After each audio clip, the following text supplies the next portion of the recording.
Good morning बच्चों। सबको audio clear आ रही है? मैसेज में टाइप करो यस।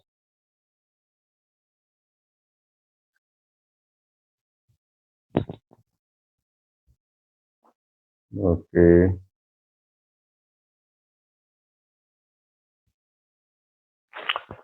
तो चलो बच्चों, आगे हम लोग करते हैं वेक्टर एनालिसिस का ये सेकेंड लेक्चर में। जैसा कि आपने कल देखा था ट्रायंगल लॉ में, ट्रायंगल लॉ हम लोगों ने किया था कल। और ट्रायंगल लॉ में ये जैसे ट्रायंगल हमने बनाया था, सबको याद भी होगा कि two sides of triangle in regular order and third side of triangle in reverse order represents the resultant of magnitude of या resultant of क्या सिंपल टू वेक्टर। और इसका मैग्नीट्यूड हमने कैलकुलेट कर लिया था कि ये डायरेक्शन हमने वेक्टर ए का बनाया था, यहाँ पर इंक्लाइनेशन थीटा था, यहाँ पर इंक्लाइनेशन 180 डिग्री माइनस थीटा था। और यहाँ से जो रिजल्ट आया था बच्चों, R is equal to under root, ये आया था हमारा A square plus B square plus 2ab cos theta, ये चीज आया था। अब इसमें जो है, इसको थोड़ा सा अगर डिस्क्राइब किया जाए, थोड़ा सा इसको बढ़ाया जाए, तो आर का मतलब है आर वेक्टर का मैग्नीट्यूड, ये हमें पता है। और आर जो वेक्टर है हमारा, वो vector A plus vector B है, तो इसका मॉड, और ये रिजल्ट आ रहा है under root A square plus B square plus 2ab cos theta. अब जरा देखें, यहाँ पर जो हमने कल बात की थी कि इसी के लिए एक parallelogram law of addition of vector भी हमारा आया है ना। यहाँ से गौर करें, यहाँ थीटा के बारे में ये बताया गया कि थीटा जो है वो क्या है, यहाँ पर angle between vector A and vector B. देखो ध्यान से बच्चों, यहीं पर लॉजिक है आगे बढ़ने का। वेक्टर में ये बताया गया यहाँ पर ट्रायंगल लॉ में कि थीटा जो है वो angle between vector A and vector B है। अब यहाँ से गौर करें, जो फिगर हम फिर से ड्रॉ कर रहे हैं, ये चीज और यहाँ से ये चीज, ये जो देख पा रहे हैं आप, ये वेक्टर ए और ये वेक्टर बी, यहाँ से एंगल हमारा बना था 180 डिग्री माइनस थीटा, और यहाँ से ये एंगल बना था थीटा। देख रहे हैं?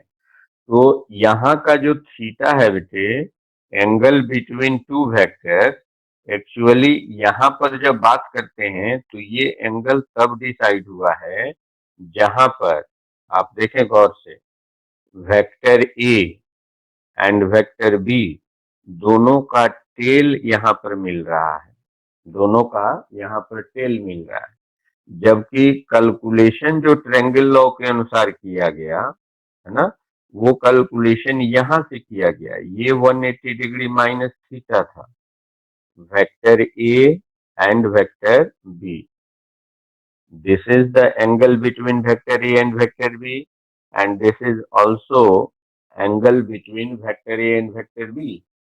लेकिन दोनों में फर्क क्या हुआ कि फाइनल जो रिजल्ट यहाँ पर लिखा गया, इसमें आया हुआ है एंगल कौन सा, ये थीटा।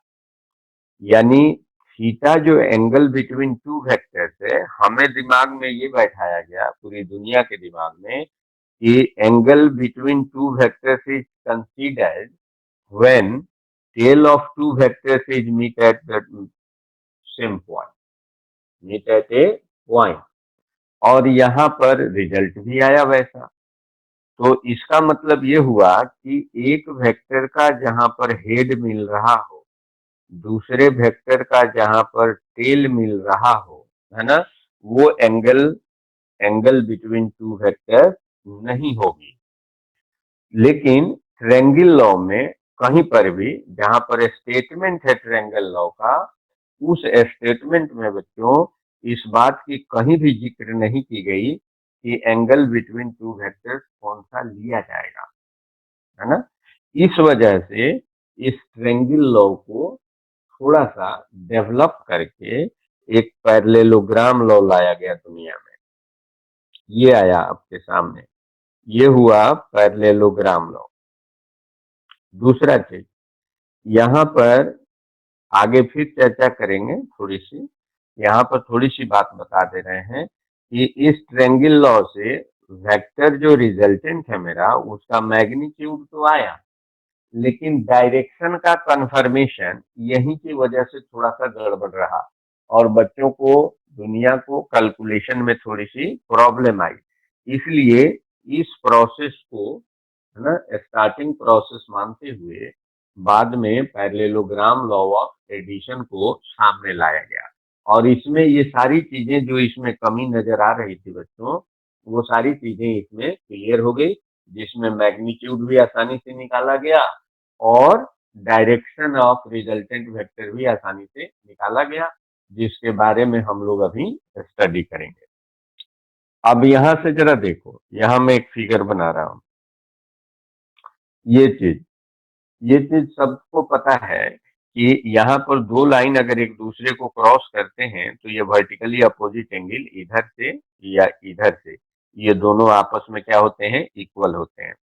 अब जो है, अब यहाँ ध्यान दो, इधर साइड से हमने एक डायरेक्शन बना लिया, इधर साइड से हमने एक डायरेक्शन बना लिया, और इसको वेक्टर ए और इसको वेक्टर बी हमने मान लिया। तो यहाँ पर देख पा रहे होंगे आप सब लोग कि यहाँ पर दोनों वेक्टर का हेड आकर के मिल रहा है, और यही जगह से, इसी जगह से इधर साइड में सेम मैग्नीट्यूड का अगर वैल्यू आगे बढ़ा दें तो ये वेक्टर ए हो गया। यहाँ पर सेम मैग्नीट्यूड का यहाँ बढ़ा दिया तो वेक्टर बी हो गया। यानी अगर यहाँ पर एंगल थीटा है तो ये एंगल भी थीटा हो गया। तो क्लियर बात ये हो गई कि दो वेक्टर, यहां से यहां देखो बच्चों, दो वेक्टर यहाँ पर अगर थीटा बनाते हैं angle, vector A and vector B, या ऐसा बनाते हैं vector B and vector A, that angle is taken as angle between two vectors. Means angle between two vectors is either tail by tail or head by head. Either tail by tail और head by head, जो parallelogram law में clear starting में ही ये बात लिख दी गई। इसी पर हम लोग चर्चा करके बच्चों आगे की तरफ अभी पैरेललोग्राम लॉ में बढ़ेंगे। तो सबसे पहले तो दिमाग में हमारे बैठा लेना है हमें कि एंगल बिटवीन जो टू वेक्टर्स हैं वो कैसे कंसीडर किए जाएंगे, आइदर टेल बाय टेल और हेड बाय हेड। बच्चों यहाँ तक की बात अगर पूरे मन में क्लियर है ना, तो यस टाइप करो, फिर हम आगे इसके बेस पर बढ़ जाएं, है ना। सभी लोग टाइप करते चले बेटा। ओके, ठीक है, आ जाओ। अब पैरेललोग्राम लॉ के स्टेटमेंट पर आते हैं। पहले इन दोनों के स्टेटमेंट को एक बार मन में रिवाइज कर लें। Basic law of addition of two vectors क्या कहता है कि head of first vector is connected with tail of second vector and their resultant is represented from the tail of first to head of second vector. और हमने ये बताया भी था कि दुनिया का कोई भी बाकी लॉ हो, है ना, सभी के सभी लॉ इस बेसिक लॉ को ही फॉलो करते हैं। तो ट्रायंगल लॉ का स्टेटमेंट आया कि ट्रायंगल का टू साइड रेगुलर ऑर्डर का, दो वेक्टर को मैग्नीट्यूड और डायरेक्शन दोनों के रेस्पेक्ट में रिप्रेजेंट करता है, तो उसी ट्रायंगल का थर्ड साइड रिवर्स ऑर्डर में इस दोनों वेक्टर के एडिशन का रिजल्टेंट वेक्टर होता है। If two sides of a triangle in regular order represents the two vectors in respect of their magnitude and direction both, then third side of the triangle in reverse order represents the resultant of addition of two vectors. ये बिल्कुल बच्चों, ये concept एकदम clear, आपको ये statement हमेशा के लिए ये तैयार रहना चाहिए। अब पैरेललोग्राम में देखिए क्या स्टेटमेंट दिया गया बच्चों, कि अगर दो vector tail by tail inclined है, दो वेक्टर टेल बाई टेल, यहां हम लेकर के चल रहे हैं बच्चों टेल बाई टेल, दोनों का इंक्लाइनेशन, यहां पर एंगल हमने ले लिया कितना, थीटा एंगल ले लिया, और O A vector is equal to vector A, O B vector is equal to vector B, इस तरीके से हमने ले लिया हुआ। O A vector is equal to vector A and O B vector that is equal to vector B. इतना काम पहला। भूमिका, भूमिका बेटे क्या प्रॉब्लम हो रही है बेटा? म्यूट करो ना, म्यूट करो, अपने सिस्टम को म्यूट कर लो बेटा, ये अनम्यूट दिख रहा है ना, इसलिए आवाज में थोड़ी बहुत प्रॉब्लम आ सकती है। हाँ, म्यूट कर बेटे। आवाज आ रही है तुमको? हाँ, नेटवर्क प्रॉब्लम मुझे लग रहा है बेटा, यहाँ से दिख रहा है मुझे, है थोड़ा सा प्रॉब्लम है तुम्हारे पास। तो अब आवाज आ रही है कि नहीं, बस इतना पहले बता। आ रही है ना? हाँ, ठीक है, ठीक है बेटा, चलो आ जा। अब क्या करते हैं बच्चों, कि चूंकि लॉ है पैरेललोग्राम, तो एक पैरेललोग्राम का फॉर्मेशन तो यहाँ हर हाल में होना ही चाहिए, है ना? तो पैरेललोग्राम के फॉर्मेशन के लिए जरूरी है कि जो वेक्टर ए है यहां से, इसके पैरेलल एक लाइन ऐसे ड्रॉ कर दिया जाए, ठीक है, और फिर से वेक्टर बी के पैरेलल भी एक लाइन ड्रॉ कर दिया जाए। तो वेक्टर बी के पैरेलल यहां से एक लाइन ड्रॉ कर लें, तो ओ ए सी बी एक पैरेललोग्राम हमारा तैयार हो जाता है। धीरे धीरे बच्चों, बारीकी से बच्चों समझ लो, है ना? दौड़ाने का काम मैं जब कभी भी बोलोगे बिल्कुल रफ्तार में दौड़ा सकता हूँ, लेकिन इस चैप्टर को, हर एक पोजीशन को, है ना, मैं क्या कह रहा हूँ कि अगर आपने इस पर कमांड कर लिया मेरे बच्चों, है ना, दुनिया में बेटे फिजिक्स में कोई धरती पुत्र पैदा नहीं लिया जो आपके हाथ को टच भी कर सके बेटा, इतना दिमाग में रख लो। क्योंकि मेरे अनुसार ना, ये चीज जो वेक्टर होता है, आप एकदम समझ लो कि vector is the actor of physics. जैसे फिल्म में होता है ना, जो एक्टर हिट है वो फिल्म हिट हो जाती है, उसी तरीके से इसका रोल होता है बेटा। जिस जिस बच्चे का वेक्टर पर कमांड हो गया, है ना, आगे चलकर उसको 75% प्रॉब्लम तो ऐसे ही रिजॉल्व हो जाएगी। फिजिक्स का जो डर है बच्चों के मन में, और अगल बगल के लोग जो डराते रहते हैं, इसको टेंशन लेके पढ़ना ही नहीं है। आओ बच्चों फिर से बात करते हैं। दो वेक्टर्स टेल बाई टेल अगर इंक्लाइंड हैं, तो दोनों वेक्टर्स को दो एडजेसेंट साइड मानते हुए, इनको हमने एडजेसेंट साइड मान लिया। एडजेसेंट साइड क्लियर होगा बच्चों, when one side depends upon other, means here O A depends upon O B और O B depends upon O A. तो ये दोनों आपस में क्या है, जुड़े हुए हैं। तो ये क्या कहलाएंगे रेगुलरली, ये कहलाएंगे एडजेसेंट साइड। तो इन्हीं के पैरेलल दो और साइड यहाँ पर ड्रॉ किया गया, मतलब ये वेक्टर ए के रिप्रेजेंट किया, ये वेक्टर बी को रिप्रेजेंट किया। तो पैरेललोग्राम के बच्चों चार साइड्स हैं, है ना, फोर साइड्स हैं किसी भी क्वाड्रिलेटरल के, ये हमें पता होता है। फोर साइड्स ऑफ क्वाड्रिलेटरल हैं एंड टू डायगोनल, है ना। इसमें कितने डायगोनल्स होंगे? दो डायगोनल्स होंगे, ये ध्यान करो। तो दो डायगोनल में एक डायगोनल हमारा बच्चों यहाँ पर है, दूसरा डायगोनल हमारा यहाँ पर है। ये लॉ कहता है कि वह डायगोनल जो पॉइंट ऑफ इंक्लाइनेशन से ड्रॉ किया जाए, यहाँ यानी दोनों वेक्टर जहां पर इंक्लाइंड थे, दिस वेक्टर है ना, यहां से यहां के तरफ, स्टार्टिंग से लास्ट के तरफ, ये अगर रिप्रेजेंट कर दिया जाए तो ये डायगोनल इस दोनों वेक्टर का एडिशन का रिजल्टेंट वेक्टर होता है। Diagonal of parallelogram drawn from the point of inclination है ना, represents the resultant of addition of two vectors। Slowly slowly इसको सुनना है बच्चों, और याद करना है मन ही मन में, है ना। और याद भी रटने वाली बात नहीं, समझ करके मतलब याद रखने की जरूरत है। अब चलो, हमने ये बात कही थी कि पैरेललोग्राम लॉ हो, ट्रायंगल लॉ हो, या आगे चल करके हमारा पॉलीगन लॉ हो, वो कोई भी लॉ हो, बेसिक लॉ को फॉलो करेंगे। इधर साइड से चलते हैं बच्चों, एंटी क्लॉकवाइज साइड से। ये अगर हमारा स्टार्टिंग का वेक्टर है तो इसका हेड है, ये हमारा सेकंड वेक्टर है तो इसका टेल है, और इसका जो रिजल्टेंट है बच्चों, ये पहले का टेल है, दूसरे का ये हेड है। यहाँ पर ये बात साबित होती है।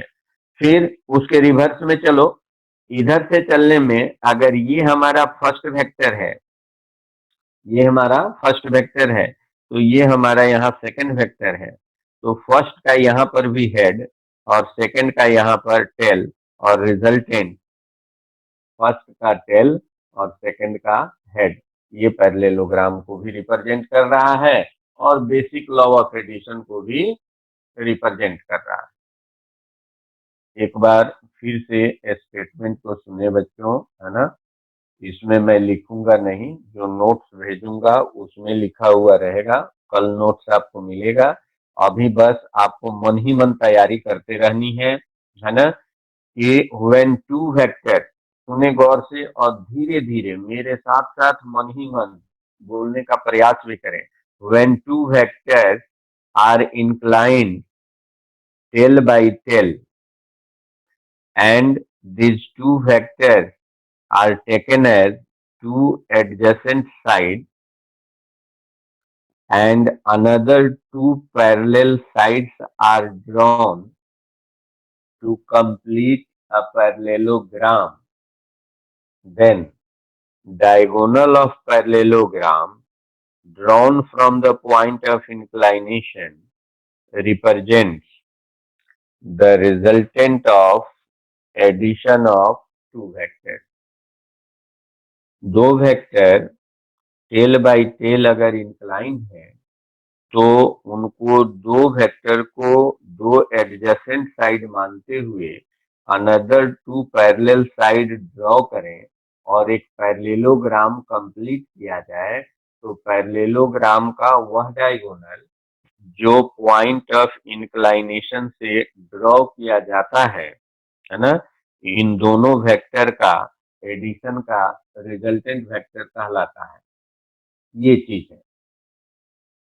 अब अब हम आगे बढ़े बच्चों, क्या इतनी बात धीरे धीरे दिमाग में बैठ जाएगी बच्चों? थोड़ा सा रिस्पॉन्स करें, नहीं तो फिर हम दोबारा रिपीट करते हैं इस बात को। अगर इतनी बातें क्लियर हैं तो लिखो कि हाँ, काम आगे हम बढ़ा सकते हैं। दो वेक्टर टेल बाई टेल हमने यहाँ लिया है, वो हेड बाई हेड भी हो सकते हैं। हमने लिया हुआ है टेल बाई टेल। ओके, ठीक है। और कोई बताते चलो, और कोई? इसका चला गया, भूमिका का।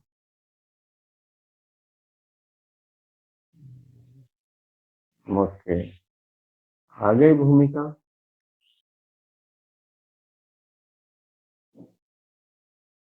भूमिका है कहाँ? दिख तो नहीं रही।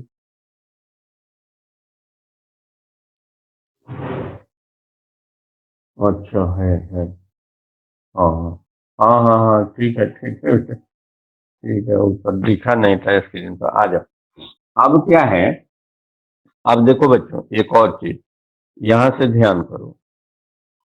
ये मान लो ये एक ट्रायंगल है ना, और यहां पर ये एंगल अगर थीटा है,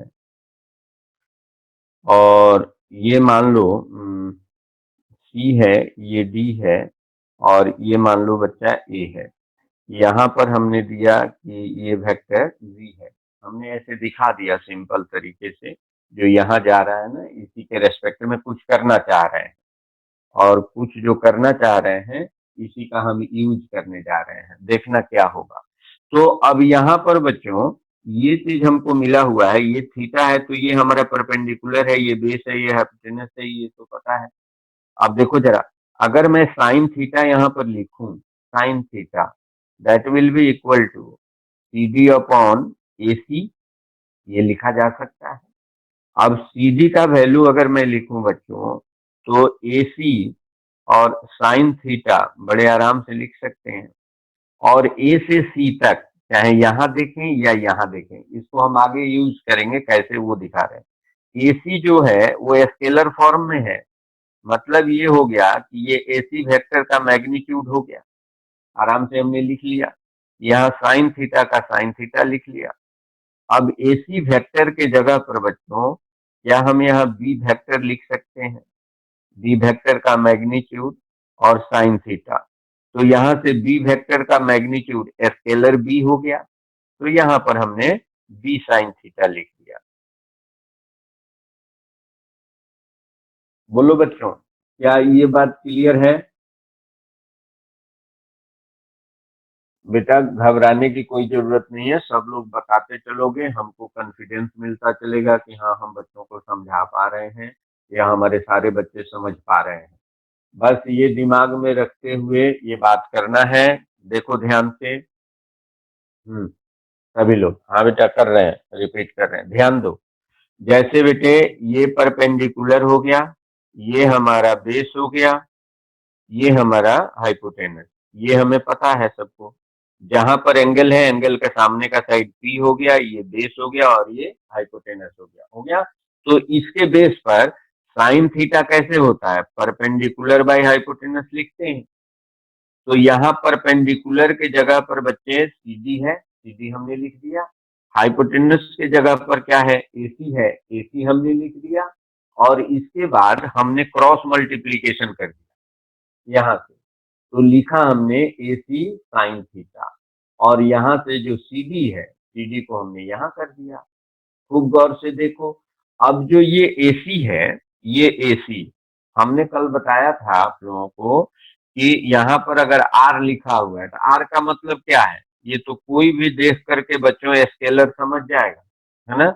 हमें क्या समझाना है या हमें क्या अपने आप को समझना है कि ये आर वेक्टर का मैग्नीट्यूड है, या ये माइनस आर वेक्टर का भी मैग्नीट्यूड हो सकता है कि उसी तरह से बच्चों ये ए से सी तक जो ए सी लिखा हुआ है ये तो स्केलर है, लेकिन हमारे पास यहाँ पर तो दिया हुआ मिल रहा है वेक्टर। अब इसको हम अपने साथ कैसे मिलाएंगे, उसके लिए क्या किया कि एसी को एसी वेक्टर लिखकर उसका मॉड लिख दिया, साइन थीटा के जगह पर साइन थीटा लिख दिया। अब एसी जो हमारा वेक्टर है, अब पकड़ में ये आ गया, ए से सी तक वेक्टर डायग्राम के अनुसार दिया हुआ है, तो एसी वेक्टर के जगह पर हमने बी वेक्टर किया, है ना, और बी वेक्टर का मॉड कर लिया। और mod of vector B is a scalar B, किसी भी वेक्टर का मैग्नीट्यूड स्केलर होता है, इसलिए बी वेक्टर का मैग्नीट्यूड बी हो गया, सिंपल स्केलर हो गया, और यहाँ साइन थीटा हो गया। बोलो बेटा क्या क्लियर हो गया?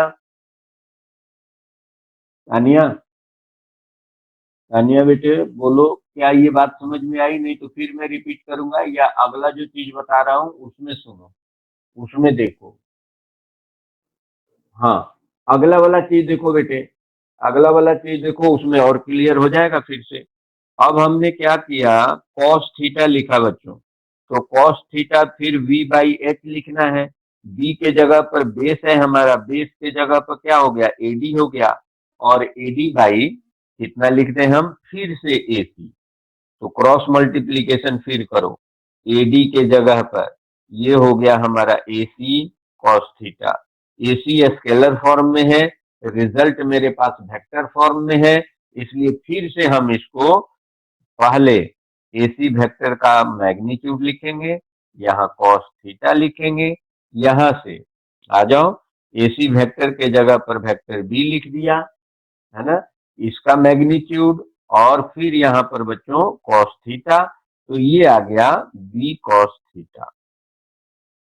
यानी किसी भी चीज का हाइपोटेनस का मैग्नीट्यूड अगर बी है, बी वेक्टर नहीं, मैग्नीट्यूड इसका क्या होगा, वी होगा, तो हम ये कह सकते हैं कि परपेंडिकुलर जो होगा वो हमारा बी साइन थीटा होगा, हॉरिजॉन्टल जो होगा, बेस जो होगा वो हमारा बी कॉस थीटा होगा। अब जरा यहाँ पर आओ बच्चों, इसको हमें यूज कहाँ करना है वो बता रहा हूं। ये देखो, ये हम अपना जैसा पैरेललोग्राम था वैसा एक पैरेललोग्राम फिर से हमने बना लिया। ओ ए, यहाँ सी लिखा था सी लिखा, यहाँ बी लिख दिया, ठीक है। ये एंगल हमारा बच्चों थीटा हो गया। हमने क्या किया कि यहाँ से यहाँ इसको मिला दिया, ये आर वेक्टर हो गया, ये ए वेक्टर, ये हमारा बी वेक्टर, फिर ये हमारा बी वेक्टर, और ये हमारा ए वेक्टर। अब चलिए, अब क्या किया कि इसको थोड़ा आगे के तरफ बढ़ाया एक्स एक्सिस के अलोंग, और यहां से एक परपेंडिकुलर डाल दिया पॉइंट डी पर।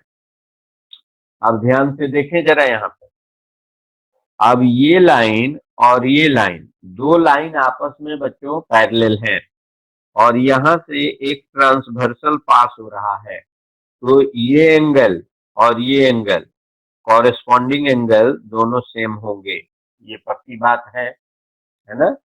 तो यहां जरा चेक करो, ये लाइन मतलब ये line O to B and A to C, ये दोनों को हमने क्या माना हुआ है, पैरेलल लाइन माना हुआ है, और यहां से ये लाइन जो आगे बढ़ रही है ये हमारी ट्रांसवर्सल है। इसका मतलब ये हुआ कि जितना एंगल यहाँ है उतना ही एंगल यहाँ आ गया। अब देखो, अब कहानी आ गई, है ना।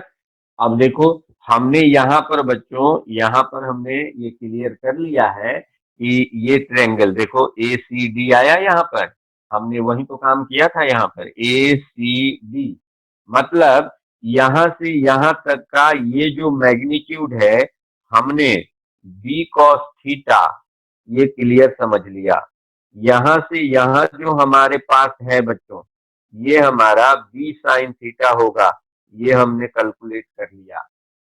अब देखो, in triangle O C D, यहां आते हैं बच्चों, ओ सी डी, ध्यान करो, ओ सी और डी, ये एक राइट एंगल ट्रायंगल है जिसमें ओडी हमारा बच्चों बेस है, ओडी, ओडी बेस है, तो ये ओ ए प्लस ए डी लिखा जाएगा। और ये किस फॉर्म में लिख रहे हैं बच्चों, स्केलर फॉर्म में। ओ से ए तक ये किस फॉर्म में है बच्चों, वेक्टर के फॉर्म में। तो इसको हम सबसे पहले ओ ए को, ओ ए वेक्टर का मैग्नीट्यूड लिख लेंगे, प्लस ए से डी तक ये मैग्नीट्यूड है, और एडी का मैग्नीट्यूड यहाँ राइट में हमने कैलकुलेट कर लिया है, तो इस एडी को एडी ही रहने दो। यहाँ पर ओ ए वेक्टर के जगह पर वेक्टर ए का मैग्नीट्यूड लिख लो, प्लस एडी के जगह पर ए से डी तक हमने कैलकुलेट कर लिया बी कॉस थीटा, यहाँ बी कॉस थीटा लिख लेंगे। अब ये जो मैग्नीट्यूड है बेटा ये स्केलर हो गया सॉरी, तो ये तुम्हारा ए प्लस बी कॉस थीटा हो गया, स्केलर फॉर्म में ही आ गया ये। देखो तो बच्चों, क्या ये मैटर सबको क्लियर हो गया। ये मैटर जो हमने लिखा बच्चों, ये राइट एंगल ट्रायंगल यहाँ बन रहा है मेरा, है ना, इसीलिए परपेंडिकुलर डाला गया था। ओके, आ जाओ। अब जो है, और सी डी का वैल्यू तो हमें पता ही है बेटा, सी डी जो हमारे पास है, ये बी साइन थीटा ऑलरेडी हम कैलकुलेट कर चुके हैं, है ना। तो हमें क्या चाहिए, हमें चाहिए ओसी। ओसी का मतलब क्या हुआ, ओसी वेक्टर का मैग्नीट्यूड। और ये अंडर रूट क्या हो गया बच्चों, क्या हम ओडी का स्क्वायर और प्लस सीडी का स्क्वायर ये पूरा लिख सकते हैं आसानी से पाइथागोरस थ्योरम के अनुसार, बाय यूजिंग पाइथागोरस थ्योरम। ओसी जो हमारा है, यहाँ से देखो, ट्रेंगल ओ सी डी में ओसी जो हमारा है वो हाइपोटेनस है, ये परपेंडिकुलर है, ये पूरा हमारा बेस है, पूरा हमारा बेस है। तो यहाँ पर अब कुछ नहीं करना बच्चों, अब जो है यहाँ पर बस इसका वैल्यू रख देना है, ओडी का वैल्यू बता दो, ए प्लस बी कॉस थीटा इसका होल स्क्वायर, प्लस सीडी के जगह पर बी साइन थीटा इसका होल स्क्वायर हो गया। अब इसका हम ब्रैकेट तोड़ेंगे। अब देखना, ये ए है, ये बी कॉस थीटा बी है पूरा मान लो, तो ए प्लस बी का होल स्क्वायर, इसको तोड़ने पर कैसा आएगा, A square plus B cos theta का whole square plus two A B cos theta plus ये बी साइन थीटा का होल स्क्वायर, ये हो गया B square sine square theta. अब यहां पर ये आ गया, देखना ध्यान से, अभी और हम यहां लिख सकते हैं ए स्क्वायर प्लस, इसको अब सॉल्व करें, B square cos square theta plus two A B cos theta plus B square sine square theta. यहां से ये हो गया बच्चों, यहां से ये हो गया। अब यहां पर चेक करो अगर, तो B square cos square theta और यहां हो गया B square sine square theta, यहां लिख लेते हैं। तो क्या रिजल्ट हुआ बच्चों, अंडर रूट, हमने क्या कर लिया, A square plus B square common कर लिया, cos square theta plus sine square theta और प्लस यहां से जो बचा हुआ है ये हम लिख लेंगे यहाँ पर, two A B cos theta, two A B cos theta. अब ये आपको मालूम होगा बच्चों, sine square theta plus cos square theta identity के अनुसार वैल्यू कितना हो जाता है, 1। तो ये रिजल्ट आ गया आपको, under root A square plus B square plus two A B cos theta. अब देखो जो बच्चे हम बात बता रहे थे, ट्रायंगल लॉ में भी क्या यही रिजल्ट आया था, और पैरेललोग्राम लॉ में भी यही रिजल्ट आ रहा है। बेसिक डिफरेंसेस कहां पर थे बच्चों, दो वेक्टर के बीच का एंगल पर। यहाँ देखो, यहाँ दोनों वेक्टर हैं, दोनों वेक्टर का हेड है, यहाँ भी जब हमने, सॉरी दोनों वेक्टर का यहाँ टेल है, ओके। जब हमने यहाँ भी कैलकुलेशन शुरू किया तो देखो, ये डायरेक्शन अगर वेक्टर ए का मान ले, तो इधर जो डायरेक्शन है वो वेक्टर बी का है, यहाँ पर भी वो एंगल जो थीटा आ रहा है मेरा, वो टेल बाई टेल का ही इंक्लाइनेशन आ रहा है ना। तो ये चीजें थी पैरेललोग्राम लॉ में, और वो चीज थी ट्रायंगल लॉ में। तो कहने का मतलब हुआ बच्चों कि चाहे वो ट्रायंगल लॉ हो या पैरेललोग्राम लॉ हो, रिजल्टेंट में कोई फर्क नहीं आने वाला, है ना। अब जो है, इसमें से थोड़ा सा आप नोट करना शुरू करें, है ना, जल्दीबाजी में। हाँ, नोट करने का काम बच्चों यहाँ से शुरू करो, यहाँ से, हाँ यहाँ तक आप लिखना, यहाँ तक, यस, यहाँ तक लिख करके डन करो बच्चों। रफ कॉपी में यहाँ तक लिख करके बच्चों डन लिखो, फिर उसके बाद आगे का स्टेप बढ़ाते हैं लिखने के लिए।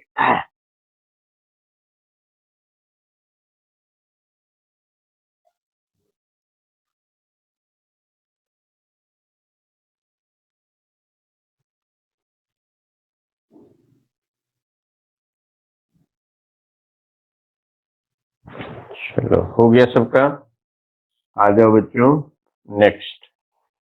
अब जो है फिर अब समझने पर दिमाग लगा दें बच्चों। यहाँ पर जो है हमारे पास ये आर का जो वैल्यू हो गया, ये under root A square plus B square plus 2ab cos theta हो गया।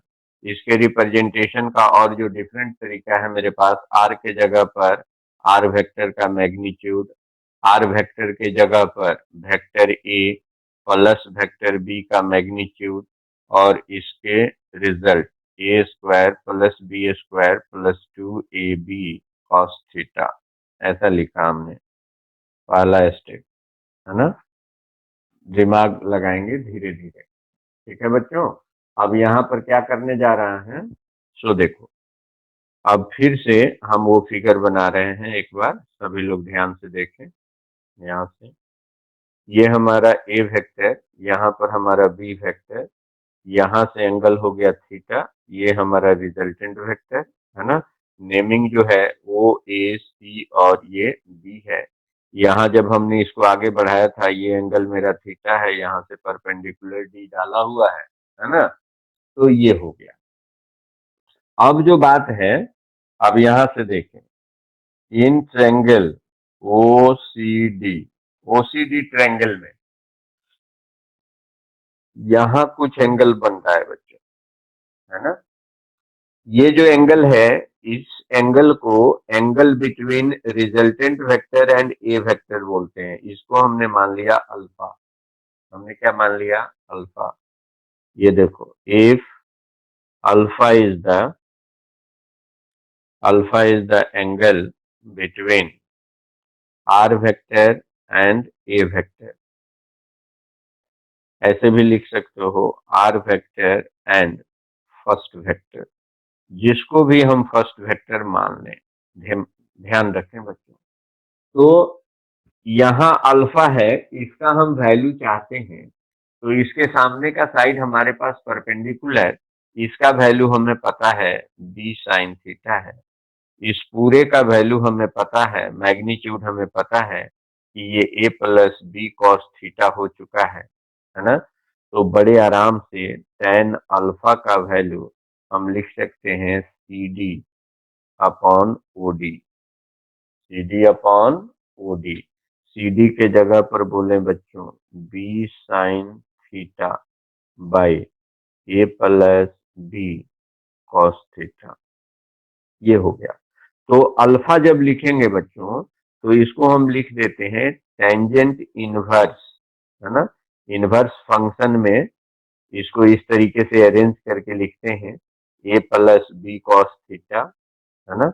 ध्यान में रखना है बच्चों, मैथ वाले बच्चे तो ट्रिगोनोमेट्री में इनवर्स फंक्शन पढ़ेंगे, बायो वाले बच्चे इसको इसी तरीके से दिमाग में बैठाएंगे कि अगर यहाँ पर tangent alpha, sine alpha, cos alpha कुछ भी अगर दिया हुआ है, और अल्फा अगर यहाँ पर होता है, और वो जब इधर ट्रांसफर होता है, तो इसका वैल्यू किस तरीके से, इनवर्स फंक्शन का एक फॉर्मूला है जो यहाँ लिखते हैं, देखना। साइन इनवर्स हो और साइन थीटा हो, तो इसका जो वैल्यू है वो थीटा हो जाता है। कई बार क्या होता है बच्चों, ये जैसे साइन अल्फा लिखा हुआ है और इधर साइन थीटा लिखा हुआ है, ये साइन और साइन लोग काट देते हैं, अल्फा का वैल्यू थीटा बच्चा लिख देता है। ये ऐसा नहीं है बच्चों, ये ऐसा गलत हो जाता है ना। ये दिमाग में नहीं रखना है कि ये कभी भी सही होगा। क्या सही होगा, यहाँ से देखें, ये जब हम अल्फा लिखते हैं बच्चों, अल्फा यहाँ आता है, तो यहाँ से जो साइन है ये इनवर्स फंक्शन में चला जाता है, पावर -1 को इनवर्स फंक्शन में रिप्रेजेंट करते हैं, और यहाँ से ये हो गया साइन थीटा। तो देखो, जब फॉर्मूला देखोगे, साइन इनवर्स साइन थीटा का वैल्यू कितना हो जाता है, थीटा। तो इतने का वैल्यू कितना हो गया, थीटा। देन हम कह सकते हैं कि alpha is equal to theta. उसी तरह से बच्चों कॉस इनवर्स, है ना, कॉस अल्फा अगर लिखा हुआ है, तो इसका वैल्यू कितना होना चाहिए, बिल्कुल अल्फा। अगर टेन इनवर्स, मान लो टेन इनवर्स, यहाँ टेन बीटा लिखा हुआ है, तो वैल्यू क्या हो जाएगा, ये भी वैल्यू बीटा ही होता है। इनवर्स का ट्रिगोनोमेट्रिकल रेशियो के साथ मल्टीप्लीकेशन वो एंगल के ही बराबर होता है। तो अब यहाँ से जो हमारे सामने रिजल्ट आया ना बच्चों, ये ध्यान में रखना है कि अल्फा, अब देखो चेक करो इस बात को, अल्फा जो है वो क्या है, रिजल्टेंट वेक्टर और फर्स्ट वेक्टर के बीच का एंगल है ना। ये हम कैलकुलेट कर रहे हैं डायरेक्शन ऑफ आर वेक्टर। हमारा जो यहाँ पर था बच्चों, ये था क्या चीज, magnitude of R vector, resultant vector का ये मैग्नीट्यूड था, ये रिजल्टेंट वेक्टर का हमारा क्या आ रहा है, डायरेक्शन आ रहा है। अच्छा, तो अब ये जो डायरेक्शन है बच्चों, ये जो रिजल्टेंट वेक्टर है, ये अल्फा एंगल बना रहा है, तो इसके साथ तो बना रहा है, तो इसके साथ भी तो कुछ एंगल बना रहा है। मान लो ये एंगल बच्चों बीटा है, सपोज करो बीटा एंगल है, बीटा इज व्हाट, तो beta is taken as the angle between R vector and B vector, या इसको हमने क्या कहा कि angle between R vector and second vector. बच्चों ये दोनों बातें रामबाण की तरह आपको याद होनी चाहिए, है ना, दिमाग में बिल्कुल बैठ के, दिमाग में बैठा करके याद करना है इस चीज को, कि ये ऐसे हो जाए कि एंगल बिटवीन टू वेक्टर्स, है ना, कौन कौन से हैं, एंगल बिटवीन टू वेक्टर्स, एक तो मेरा थीटा हो गया, ठीक, दूसरा जो एंगल है हमारा अल्फा, उसको हमने कंसीडर कर लिया। तुम दुनिया में कोई भी क्वेश्चन सॉल्व करना आगे, जहां कहीं भी अल्फा हमको लेना हो, दिमाग में ये बात बैठा लेना कि अगर रिजल्टेंट वेक्टर है और एक वेक्टर है, तो फर्स्ट वेक्टर के साथ का एंगल हम अल्फा मान रहे हैं, और सेकंड जो भी वेक्टर है उसके साथ का एंगल बीटा मान रहे हैं। अब जरा तुम देखो तो, ये लाइन खींचने से, ये लाइन ड्रॉ करने से हमें यहाँ अल्फा मिला और यहाँ बीटा मिला। अगर ये नहीं होता तो पूरा का पूरा क्या है, थीटा है। मतलब ये अल्फा प्लस बीटा थीटा है हमारा। यहाँ से हम ये बात लिख सकते हैं कि alpha plus beta that is equal to theta. अब यहाँ से अल्फा हम कैलकुलेट कर चुके हैं बच्चों, तो यहाँ से बीटा हमें निकालना है, तो theta minus alpha, theta minus क्या कर लिया, अल्फा। अब थीटा के जगह पर थीटा रहने दिया, और अल्फा के जगह पर जो भी वैल्यू यहाँ से हमने कैलकुलेट किया है, tangent inverse B sine theta by A plus B cos theta, A plus B cos theta, है ना। इतना वैल्यू लिख सकते हैं, या अल्फा का जो भी वैल्यू आएगा, मान लो बच्चों कोई न्यूमेरिकल बना रहे हैं, है ना, और दो वेक्टर के बीच का एंगल जो है वो 90 डिग्री दिया हुआ है, और अल्फा जो हमारा है मान लो वो 30 डिग्री आ गया, ठीक है, अल्फा हमारा 30 डिग्री आ गया, तो इसका मतलब क्या हुआ कि बीटा डायरेक्ट हमारा जो है वो कितना हो गया, 60 डिग्री हो गया। तो इतने में वैल्यू रखकर कैलकुलेट करने की जरूरत भी नहीं आएगी। एक बीटा अगर मान लो 60 डिग्री था और थीटा हमें पता है, तो अल्फा हम 30 डिग्री आसानी से लिख सकते हैं, कोई तरह की दिक्कत नहीं है। एक और तरीका आपको, थोड़ा और आसान तरीका, डायरेक्ट फॉर्मूला बेस्ड आपको बताते हैं, है ना। इनको जरा नोट करना बच्चों, इनको जरा नोट करो तो फटाफट, और नोट करके, अगर ये बात यहाँ तक पूरी बात समझ में आई है बच्चों, है ना, तो पहले यस लिखो और ऑब्लिक करके डन भी लिखो, मतलब यहाँ तक समझ भी आ गया और लिख भी लिए, दोनों काम। मैं वेट कर रहा हूँ, जल्दी से करो। यहाँ पर बच्चों अब हम थोड़ा सा और आगे की बात करते हैं, और यहाँ पर देखो, अब जो काम करने जा रहे हैं, एकदम बारीकी से सब लोग देखें इस बात को, फिर से ध्यान से, फिर से वैसा ही फिगर हम बना रहे हैं। ये तुम्हारे जीवन का बच्चों बिल्कुल अब कड़वा सच होने जा रहा है, ये बार बार पैरेललोग्राम तुम्हारे जिंदगी में आता रहेगा ना। यहाँ कुछ चेंजिंग किया बच्चे हमने, देखो ध्यान से सब लोग, है ना।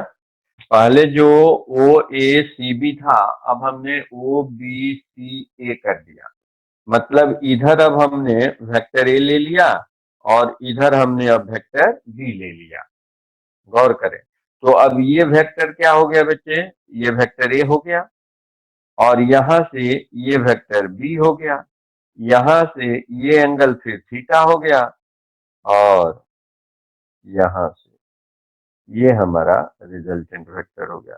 बड़े आराम से अब resultant vector is equal to vector B plus vector A लिख सकते हैं। लिख सकते हैं कि नहीं?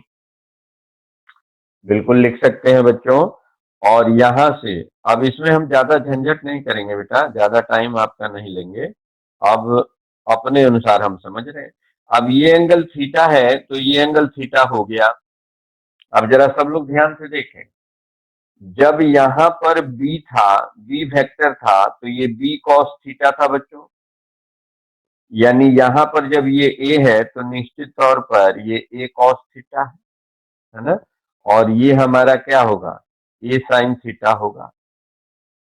बोलो, तो ओडी का वैल्यू यहां पर क्या ये ओबी प्लस बीडी होगा? ओबी प्लस बीडी होगा। ओबी का वैल्यू बी है, यानी ये B plus A cos theta हो जाएगा। और सीडी का जो वैल्यू है हमारा, सीडी का वैल्यू सी से डी, ये हमारा ए साइन थीटा हो जाएगा। थोड़ा इस पर टिप्पणी करो बच्चों, क्या ये मैटर समझ में आ गया? यस, जल्दी से टाइप करो मेरे बच्चों फटाफट। ये बात सबको समझ में आ गई ना? हाँ। अब देखो, क्या ये बात है, किस तरीके से, वाह बच्चों, करते चलो बेटा फटाफट। और के रह गए, ऋषिता का हाथ उठ रहा है। अच्छा, मैसेज टाइप करो, मैसेज टाइप करो, मैसेज। हाँ, ठीक है ठीक है, यहाँ देखो। हाँ हाँ हाँ हाँ, आ गया सबका। अब देखो यहाँ पर क्या बनाने का मकसद था मेरा, ये देखो, ये एंगल बीटा, ये एंगल अल्फा, हमने उसी चीज को रिवर्स कर दिया है बच्चों, है ना, सिंपल सा। आर का वैल्यू अगर लिख लें, आर का वैल्यू तो अंडर रूट, फिर से यहाँ सी डी, सी डी और इसका, तो ये B plus A cos theta इसका whole square plus A sine theta इसका होल स्क्वायर। अगर रिजल्टेंट पर बात करें बच्चों, बी स्क्वायर, यहां से देखो B square plus A square cos square theta plus 2ab cos theta plus ये A square sine square theta, ये रूट के अंदर, ये बी स्क्वायर हो गया, प्लस इसको कॉमन कर लो, ए स्क्वायर को, तो यहां हो गया cos square theta plus sine square theta, और प्लस 2ab कॉस थीटा, और ये अंडर रूट, है ना। यहां से क्या हो गया, B square plus A square, B square plus A square plus 2ab cos theta, जैसे मर्जी वैसे लिख लीजिए, कोई फर्क नहीं पड़ता है। A square plus B square plus 2ab cos theta. यहाँ पर चेक करो बच्चों, कहने का मतलब क्या हुआ कि यहाँ जो आर वेक्टर था, ये आर वेक्टर का मैग्नीट्यूड हो गया, मतलब ये B vector plus A vector का मैग्नीट्यूड भी वैसा ही लिखा जाएगा, A square plus B square plus 2ab cos theta. Clear? क्या मतलब हुआ, यहां से देखें, पहले जो था R vector equal to vector A plus vector B था, समझ रहे हैं। अब यहाँ पर जो है आर वेक्टर जो आया, इसका प्लेस वैल्यू हमने चेंज कर दिया, vector A B plus vector A आ गया। इसका मतलब क्या हुआ बच्चों, A vector plus B vector is equal to B vector plus A vector, है ना। इसको बच्चों ना कम्यूटेटिव लॉ बोलते हैं, इसको बोलते हैं कम्यूटेटिव लॉ। कम्यूटेटिव लॉ को ये फॉलो करता है। प्लेस वैल्यू चेंज हो जाए फिर भी रिजल्ट सेम रहे। Place value will be change but result will be same. Vector A plus vector B हो या vector B plus vector A हो, दोनों का मीनिंग हमारे लिए सेम है। और आर का जो वैल्यू है, R is equal to A vector plus B vector का मॉड या B vector plus A vector का mod, result will be same, under root A square plus B square plus 2ab cos theta. अब जरा यहाँ से tan beta का value बोल दो बच्चों, देखो यहाँ से ध्यान से, टेन बीटा क्या हो जाएगा? टेन बीटा, यहाँ देखो, परपेंडिकुलर बाई बेस, है ना, perpendicular is what? C D upon O D. C D is A sine theta by B plus A cos theta. Then beta is equal to tangent inverse A sine theta upon B plus A cos theta. ये result आएगा बच्चों। तो अगर मान लो बच्चों, ऊपर जो हमने बताया था, आप ध्यान करो कि अल्फा प्लस बीटा, ऊपर में alpha plus beta equal to theta होता है, और बीटा का वैल्यू हमें कैलकुलेट करना हो तो थीटा माइनस अल्फा से निकालेंगे, है ना। लेकिन सपोज करो कि वो अल्फा का वैल्यू ही मालूम नहीं है हमें और बीटा फिर निकालनी है हमको, है ना। तो कितना लिखेंगे? A sine theta by B plus A cos theta. यहाँ पर एक बात और दोहरा दें, रिपीट कर दें, ऊपर से हमने क्या कैलकुलेट किया हुआ है बच्चों, देखना ध्यान से, tan inverse B sine theta by A plus B cos theta. बच्चों एक बार अगर आपका ध्यान आ जाए ना तो सारी चीजें ही क्लियर हो जाएंगी। गौर करें यहाँ से, हमने बच्चों ऊपर वाले फिगर में ध्यान दो, ऊपर वाले फिगर में यहाँ ए था, यहाँ बी था, यहाँ अल्फा था, यहाँ बीटा था, है ना। यहाँ पर हमने उसी को चेंज किया, प्लेस वैल्यू चेंज किया, है ना। तो प्लेस वैल्यू चेंज किया, यहाँ पर ए ला दिया और यहाँ पर बी ला दिया, है ना। तो इसको हमने यहाँ पर प्रूव किया कि प्लेस वैल्यू अगर चेंज भी हो जाए तो रिजल्टेंट वेक्टर में कोई परिवर्तन नहीं होगा, है ना। रिजल्टेंट वेक्टर का रिजल्ट जो है वो सेम आएगा, जो हमें कम्यूटेटिव लॉ को फॉलो करते हुए दिखाएगा। इसका जो मैग्नीट्यूड होगा बच्चों, मैग्नीट्यूड भी सेम होगा, है ना। और यहाँ पर देखो, जैसे अल्फा हमें पहले से पता है, तो अल्फा का वैल्यू कितना है? tan इनवर्स, देखो यहाँ B sine theta by A plus B cos theta. आज जब बीटा में आ गए बच्चों तो क्या हुआ? tan इनवर्स का tan इनवर्स सेम है। हमने क्या किया था बीटा निकालने के लिए? बीटा निकालने के लिए बच्चों यहाँ पर देखो, उंगली के पास क्या किया था हमने? ए के जगह पर बी और बी के जगह पे ए कर दिया। यहाँ देखो जरा, ये जो बी है हमारा, उसके जगह पर हमने ऊपर ए कर दिया, नीचे जो बी है उसके जगह पर ए कर दिया, है ना। और ये जहां पर है वहां पर हमने यहाँ बी कर दिया, या इसके बी के जगह पर हमने यहाँ ए कर दिया। तो यहाँ पर बच्चों तीन चीजें हमारे लिए इंपॉर्टेंट है, चार चीजें। रिजल्ट जो है वेक्टर का, ए वेक्टर प्लस बी वेक्टर लिखा हुआ रहे या बी वेक्टर ए वेक्टर लिखा हुआ रहे, दोनों का मीनिंग सेम है। रिजल्टेंट का जो मैग्नीट्यूड होगा वो इतना होगा। रिजल्टेंट वेक्टर का जो डायरेक्शन है वो फर्स्ट वेक्टर के लिए R vector and A vector, उसको हम अल्फा कंसीडर करके चलेंगे जिसका वैल्यू इतना होगा। और बीटा वो एंगल होगा जो आर वेक्टर और सेकंड वेक्टर के बीच होगा, वो हमारा बी वेक्टर के साथ रिजल्टेंट का डायरेक्शन बताएगा। ये हमारा ए वेक्टर के साथ रिजल्टेंट का डायरेक्शन बताएगा कि रिजल्टेंट वेक्टर ए वेक्टर के साथ कितने एंगल पर इंक्लाइंड है, वो हमने अल्फा ले लिया।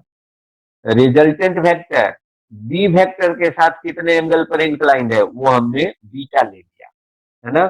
और इससे अब हम डिफरेंट टाइप का एंगल का वैल्यू रखते हुए बच्चों हम आगे की तरफ बढ़ेंगे और उसका कैलकुलेशन करेंगे। तो इसमें मुझे लगता है कि यहां से शायद लिखना है बच्चों, आई थिंक। है ना। हाँ, तो यहाँ से थोड़ा सा, यहाँ से लिखना शुरू करो बच्चों। लिखो बच्चों फटाफट। जहां भी ट्रबल हो वो पूछ लो। तो क्या सबको ये बात क्लियर हो गई? हम्म। हम्म। ठीक है। हाँ, क्लियर के साथ हमें दिमाग में ये रखना था बच्चों कि जैसा हम आपको बोल रहे थे आप वैसा वैसा साथ में कर रहे थे। फिर से ओरिजिनल डायरेक्शन में कॉपी को अपने ले आइए और यहाँ से जरा देखिए। अब जहाँ पर कैसे क्या जरूरत आ रही है वो अब हम आपको समझा रहे हैं बच्चों, ध्यान से देखो। अब जो है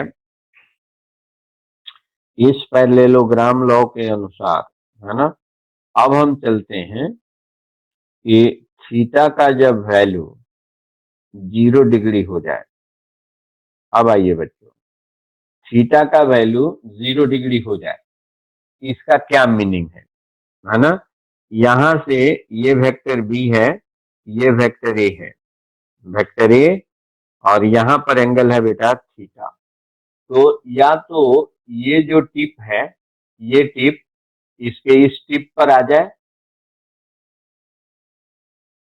ऐसा, यानी दोनों वेक्टर सेम लाइन पर और सेम डायरेक्शन में आ गए, या इसका जो टिप है वो इसके टिप पर आ जाए, ऐसे दोनों वेक्टर बी और वेक्टर ए दोनों ही सेम लाइन पर हो जाए, तो थीटा का वैल्यू क्या हो जाएगा बच्चों? 0 डिग्री हो जाएगा। या कहीं पर ऐसा सिचुएशन हो कि ये वेक्टर बी है और ये वेक्टर ए है,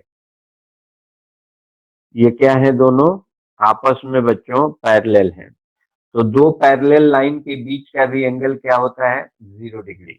तो यानी कि थीटा जीरो होने का, थीटा जीरो होने का हमारे पास तीन कंसेप्ट है, दिमाग में रखना है ना। या तो वेक्टर ए बी पर कोइंसाइड कर जाए, या तो वेक्टर ए बी पर कोइंसाइड कर जाए, या वेक्टर बी ए पर कोइंसाइड कर जाए, चाहे मैग्नीट्यूड उसका सेम हो या डिफरेंट हो। अभी मैग्नीट्यूड पर बात हम नहीं कर रहे हैं बच्चों, मैग्नीट्यूड पर बात नहीं कर रहे हैं, हम कर रहे हैं अभी इनकी बात। तो या तो वेक्टर ए वेक्टर बी पर आ जाए, या वेक्टर बी वेक्टर ए पर आ जाए, या दोनों वेक्टर सेम डायरेक्शन में हो, आपस में पैरेलल हो। इसको हम कह सकते हैं तीन कंडीशन का जो समरी है वो क्या होना चाहिए? Same line, same line and same direction. दो बातें, सेम लाइन सेम डायरेक्शन, और क्या होना चाहिए? Parallel to one another, parallel to each other. अगर ऐसा सिचुएशन होता है बच्चों, तो ऐसे सिचुएशन में क्या है कि थीटा का वैल्यू 0 डिग्री कहा जाएगा, है ना। दो वेक्टर के बीच का angle, and reverse is also true, reverse is also true. ये सबसे इंपॉर्टेंट चीज, ऑब्जेक्टिव बनाते समय इन सब चीजों की जरूरत आती है। जब कभी भी आप ऑब्जेक्टिव क्वेश्चन करते हैं तो उसमें इन चीजों की जरूरत आती है, रिवर्स वाली चीजों की। ध्यान से देखें, जब angle between two vectors 0 degree है, angle between two vectors is 0 degree, it means vector A and vector B both are on the same line and in same direction, or both are parallel to each other. Clear? Reverse करके, when two vectors are parallel to each other or two vectors are arranged as on the same line and in same direction, then angle between them will be what? Angle between them will be 0 degree. पक्की बात है बच्चों। इसी बात को अब आइए, अब आग में आते हैं। Under root A square plus B square plus 2ab cos theta, theta के जगह पर 0 डिग्री, कॉस 0 डिग्री का वैल्यू हो गया 1। हमने यहां लिखा A square plus B square plus 2ab, ये देखोगे बच्चों ए प्लस बी का होल स्क्वायर हो गया, यहां से स्क्वायर और रूट दोनों कैंसिल हो गया, क्या आ गया, ए प्लस बी, ये आर हो गया। अब जब इसको देख रहे हैं बच्चों, तो यहां क्या ध्यान रखना है, आर वेक्टर का magnitude is equal to A vector का मैग्नीट्यूड प्लस बी वेक्टर का मैग्नीट्यूड। बच्चों यहां पर ध्यान करना, पहले एक चीज हमने बताया था, R vector is equal to A vector plus B vector, and R vector का mod is equal to vector A plus vector B का मॉड, है ना। यहाँ पर आर वेक्टर का mod equal to vector A का मॉड प्लस वेक्टर बी का mod. इस दोनों में बच्चों जमीन आसमान का फर्क है, इन दोनों बातों में ख्याल रखेंगे। ये देखो, ये चीज है ना, ये क्या है, दो वेक्टर के मैग्नीट्यूड का सम है, यहां पर दो वेक्टर का सम है, ये याद रखें। यहां पर देखें, ये अगर ऐसा लिखा हुआ है बच्चों, तो इसका रिजल्ट इतने के बराबर होगा, A square plus B square plus 2ab cos theta, angle between two vectors is theta. लेकिन अगर ये लिखा हुआ है ना, तो इसका मतलब क्या है कि थीटा का स्पेसिफाई वैल्यू आ चुका है, यानी थीटा का वैल्यू कितना है, 0 डिग्री। तो याद करें, इसमें, इस लैंग्वेज में बच्चों, इस लैंग्वेज में, मैथमेटिकल लैंग्वेज में और इस मैथमेटिकल लैंग्वेज में बहुत फर्क है बच्चों, बहुत फर्क है ना। इसमें जो है, यहां ध्यान दो, ये दो वेक्टर का एडिशन है और तब इसका मॉड है, दो वेक्टर के एडिशन का मॉड है, और यहां पर दो वेक्टर के, है ना, मॉड का एडिशन है। यहां पर दो वेक्टर के एडिशन का, वेक्टर एडिशन का मॉड, है ना, और यहां पर वेक्टर मॉड का एडिशन। लैंग्वेज से पकड़नी है बातें। मॉड का अगर एडिशन कहते हैं तो ऐसे लिखेंगे, और वेक्टर एडिशन का मॉड, तो वेक्टर एडिशन पहले लिखेंगे बाद में मॉड लिखेंगे।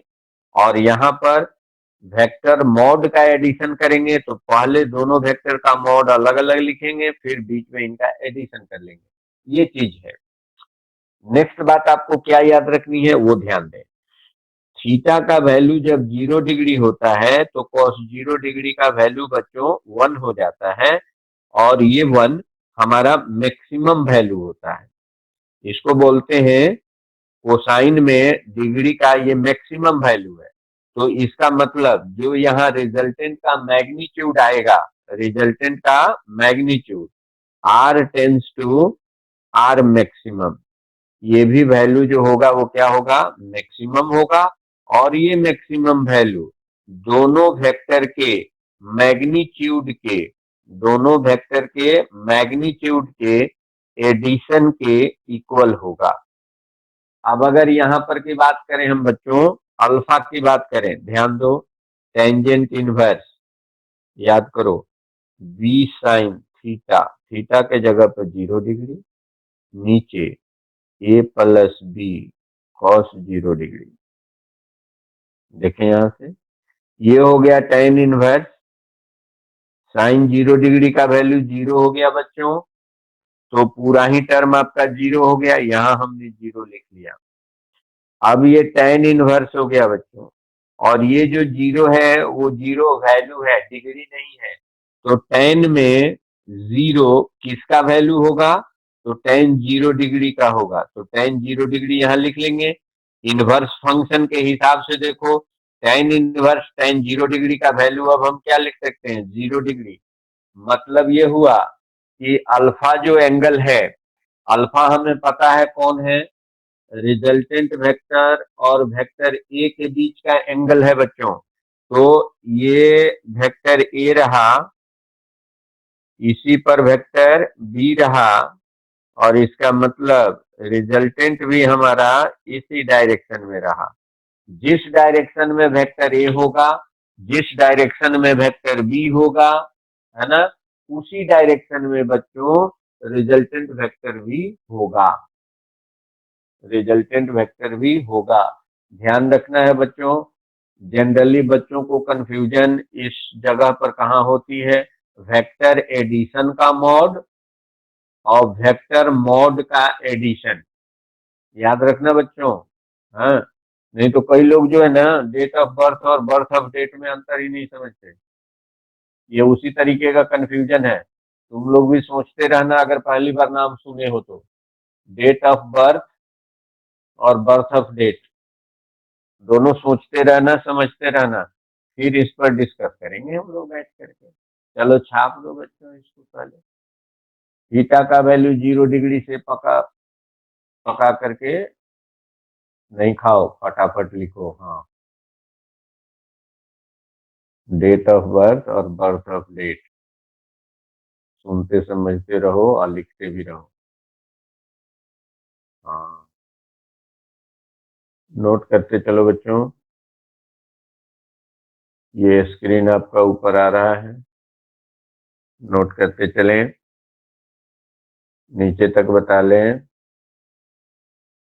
आर का वैल्यू आर मैक्सिमम होगा।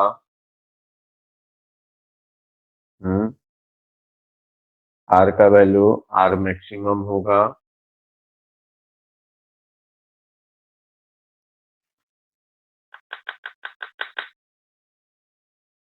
अल्फा का वैल्यू इस तरीके से बढ़ेगा। R is equal to A plus B, R vector magnitude equal to A vector magnitude plus B vector magnitude.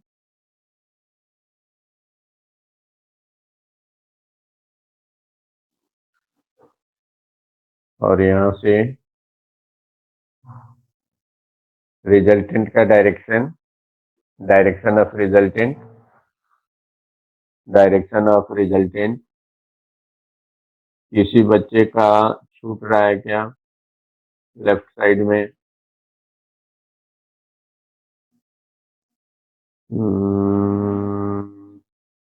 हम्म तानिया का नहीं आया अभी रिस्पॉन्स। बेटे तानिया कुछ छूट रहा है क्या बेटे? छूट रहा है क्या बेटा? तानिया कुछ छूट रहा है बेटे? ओके, लिख लिया।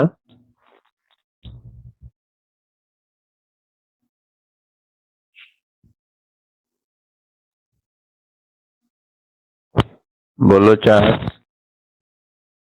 चाहत तुम्हारे हाथ उठ रहे हैं बेटे, बताओ क्या प्रॉब्लम है? तानिया अगर लिख लो बेटा तो डन लिखो अपने अनुसार, जैसे हम लोग लिखते हैं।